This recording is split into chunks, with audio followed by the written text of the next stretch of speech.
Hey there, I'm Lord Farquaad, And I'm Dev34. and we're back to give you another update on Survival Island, our upcoming Just Cause 3 multiplayer server.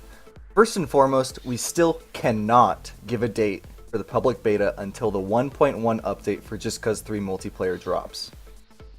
What we're going to be talking about this update, we're going to be addressing some of the concerns you guys have had about what kinds of things will be in the server. Specifically, we'll be discussing the differences and similarities between Survival Island and Fallen Civilization. Fallen Civilization, for those of you who don't know, is our Just Cause 2 multiplayer survival server. We'll be referring to Fallen Civilization as FC from now on. For the general plans and gameplay, we're going to launch the open beta as soon as possible so we can get lots of feedback. This means that not everything will be ready at this time. It'll be somewhat bare bones, but still very playable. This time is meant to test and perfect our core systems: inventory, loot, vehicles, character, item usage, etc. We're going to be monitoring all these systems very closely to see if any problems arise. We don't currently have a set length for the beta. We'll keep it in beta as long as we feel it's necessary. Back in FC, the maximum level was 200. You could earn experience by looting, killing, and destroying people's builds. Every few levels, you would gain more inventory space, but eventually that stopped and the levels were basically useless. Players didn't feel that gaining levels was meaningful. I think the system had potential, but the way we implemented it was wrong. Here's what we're thinking this time around. More inventory space to start. A lot of players complained in the beginning of the game that they couldn't hold all the items they were looting, and that progression was really slow. We're amping it up this time and giving you plenty of inventory space to start with. As for levels, right now we're thinking of 20 as the maximum level. There might be other progression mechanics past that, such as prestiges, but nothing is certain yet. It's going to take a while to gain new levels, but when you do, there will be definitive rewards that feel meaningful, such as more inventory space, more vehicle slots, more storage slots, and so on. Every level you're going to get something, and it's meant to feel worthwhile. Our intent for levels is for it to be one of the many goals that players can strive towards. There have been some inventory layout updates. You might have seen the previous update video that we only have 4 categories of items. In FC, we had 6 categories of items, and that was too much. Now we've consolidated the categories into survival, utility, weaponry, and cosmetics. It should be much easier for new players to figure out which items belong in which categories.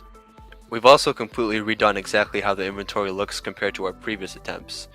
The items aren't colored by their rarity, which makes the inventory look like a rainbow. Instead, they are normally a semi-transparent black, but have specific colors for special items. A couple of examples of this are green for health restoring items and blue for food items. This will help players know which items do what at a glance. In FC, the inventory and loot module had a lot of issues. The overall code base for it was bad, and it was client authoritative. This means that it trusted the client when changes were made, and it was somewhat vulnerable to hackers. In Survival Island, we use a server authoritative system, which is much more secure because the server handles everything. Another lapse in security was that we never fully encrypted all the possible venues for attack on the inventory. In FC, we thought that it would be a good idea to use a currency system called credits. People could use credits to buy vehicles and other things. However, this system was not good because it wasn't integrated with the item system at all. This time, we're going to use Bavarium as currency, and it's an actual item that can be found in loot.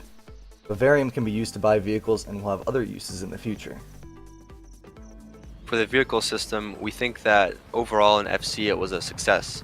The vehicle system we have on Survival Island is very similar to the one at an FC, but with a few differences. For one, you have to buy vehicles to use them, and vehicles cost Bavarium to unlock. Your own vehicles also don't automatically spawn when you join the server.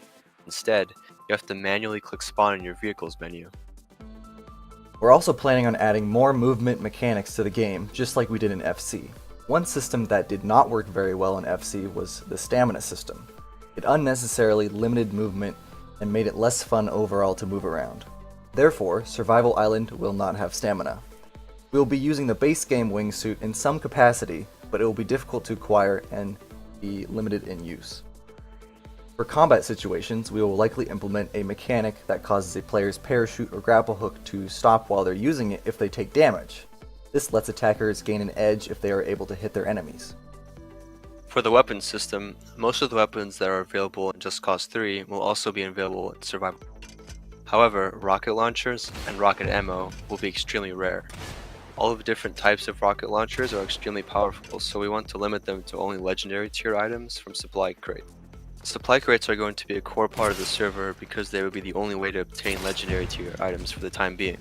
We also plan on adding many more usable weapons, such as mines, airstrikes, missiles, nukes, grenades, planted explosives, and more.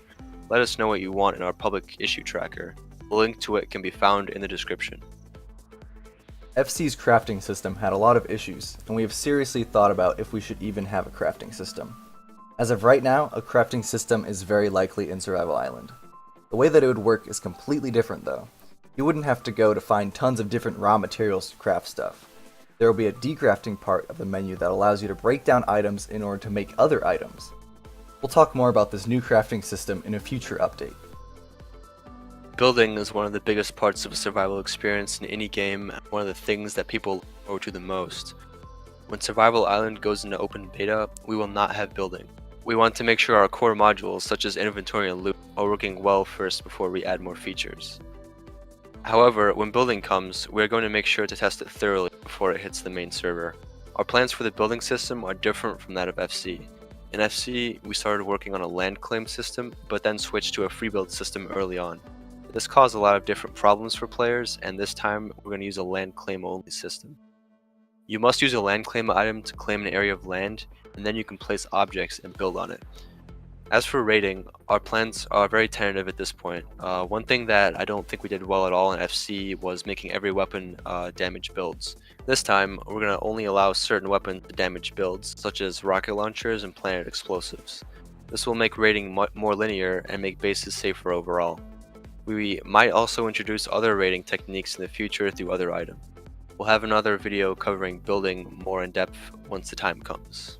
Cursed zones in FC were another point of controversy. Some people liked them, some people didn't like them. If you don't know what cursed zones are, they're basically high risk/reward zones. There are lots of dangerous things that can kill you, such as meteors and traps, but the loot there is a lot better than normal. Our plans for Cursed are slightly different this time around. We're planning to expand Cursed gameplay beyond just the zones, but we will begin with just one zone. We've got big plans, and we can't wait to share them with you. Stay tuned for more details in another update video. To close off the video, as we said earlier, we can't announce a release date yet for the server. However, we can say that it will release very early on in 2018. Once the 1.1 update to Just Cause 3 multiplayer drops, we'll be able to give you a release date. More details on a lot of these systems can be found in our public issue tracker. As always, if you want to stay updated, you can join our Discord, Steam group, and Facebook page. Our Discord is the best way to get quick responses to questions you might have. That's all for this video. Stay tuned for our beta announcement video.